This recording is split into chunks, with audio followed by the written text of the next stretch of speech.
Welcome back, guys. We're continuing our series on Valmiki's Astropalmistry, and in this video I want to give you guys an introduction to the basic meaning of planets and also of astrology. This is going to be very dry and simple information, especially if you know palmistry or astrology.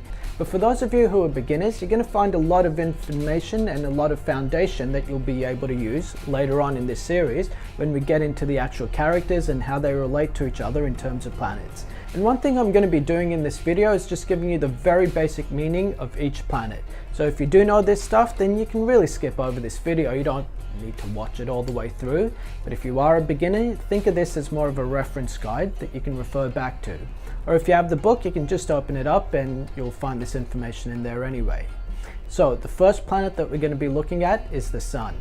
And the Sun represents life energy, the soul, the ego, your goals, and also your intentions in life and your attachments. The next planet, or what we call a planet, is the Moon. And that governs your emotions and the subconscious mind. Mercury represents communication, business, and also partnerships. Venus represents love, the opposite sex, art, and beauty too. Mars represents willpower, determination, and discipline. Jupiter represents wisdom and higher divine knowledge. Saturn represents restrictions, suffering, delays, and divine justice. So think of that as karma. Rahu, which isn't technically a planet, it's the north node of the moon. It's more of a gravitational point, but that represents obsessions, addictions, and illusion. And Ketu, which is the south node of the moon, that's all about detachment, but this is in a spiritual context, so this is spiritual detachment. So now that you know the planets and what their basic meanings are, let's have a look at how they fit into the zodiac.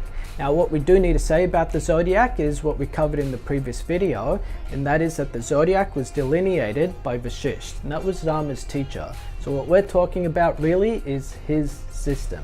And the first house in the zodiac is that of Aries. Aries is ruled by the planet Mars. The second house is Taurus, and that's ruled by Venus. Then comes Gemini, which is ruled by Mercury. Then Cancer, which is ruled by the Moon, and Leo, which is ruled by the Sun. Virgo is ruled by Mercury. Libra is ruled by Venus.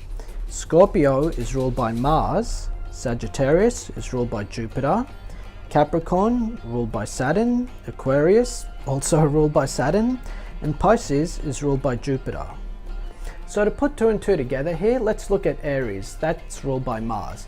And Mars, as we said, that's all about willpower and determination. So any planet or any energy that's governed by Aries is going to bring about determination and willpower for you. So let's say you've got Jupiter in Aries. So Jupiter is higher divine knowledge and wisdom. So you're going to be determined to acquire these things in your life. Because Aries ruled by Mars, there's a determination. Jupiter in Aries is wisdom. So you just put those two sentences together, and that's really how that works. So the entire zodiac system is broken into 12 star signs, which pretty much fits exactly into 12 zodiac houses. And each house represents a different thing for you. So let's get into that and see how we can put all of this together for you. So the first house in the zodiac, that rules your body, your confidence, the soul, and also your purpose in life. The second house rules family and assets. The third house is all about communication, siblings, and businesses. The fourth house rules your home and your mother. The fifth house rules education and children. The sixth house rules enemies, diseases, and debt. The seventh house rules marriage and partnerships. The eighth house rules sex and secrets. Ninth house is higher education, wisdom, your father, and teachers. The 10th house is about your career, and the 11th house is the income that you get from your career, or from other places as well. The 12th house is actually one of the most interesting. That's all about isolation, foreign countries, hospitals, jails, and also losses in one way or another. So to give you an example on this, remember we were saying before, imagine if you've got Aries with Jupiter in it, and let's just say that's in the 4th house. So the 4th house is your home and your mother. So what Jupiter in the 4th house of Aries represents is that it's going to be your mother who gives you spirituality and spiritual teaching, and you develop your own sense of willpower and determination to acquire that knowledge. So you can kind of put these sentences together in that way. So this is the very basics of astrology, and also the meanings of planets and houses. But you can pretty much conjunct this into palmistry as well, because they're really the same system. So in the next video, we're going to be getting into the meanings of lines and also finding where the different zodiac signs are and their lines on the hands. So stay tuned for that, guys. Thanks a lot.